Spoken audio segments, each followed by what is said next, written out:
السلام علیکم ورحمت الله وبرکاتو. قدرمن مسلمانانو، یقینا ډیر نازک حالات دي او امت مسلمه د ډیر نازک حالات سره مخامخ دي. په دغه حالاتو کې د مسلمانانو د پاره څه کول پکار دي؟ د دې په اړه حضرت علامه شیخ الاسلام مفتی تقی صاحب دامت برکاتهم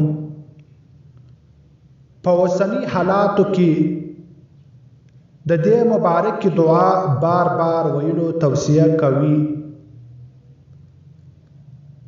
هغه دعا دا ده: بسم الله الرحمن الرحیم، اللهم اغفر لي ذنبي كله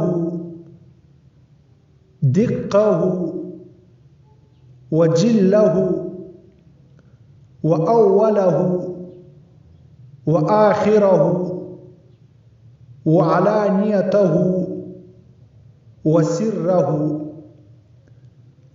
سنن ابي داود جلد نمبر 1 صفحه 383 کې دا حدیث راغلی دی. نو بکار دی عزتمنو مسلمانانو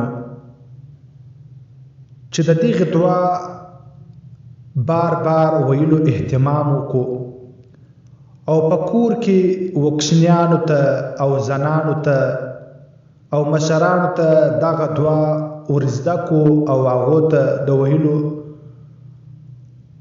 حکم وکړو چې په خپل کور کې اجتماعي شکل انفرادي شکل باندې دغه دعا ویلو بار بار تکرار وشي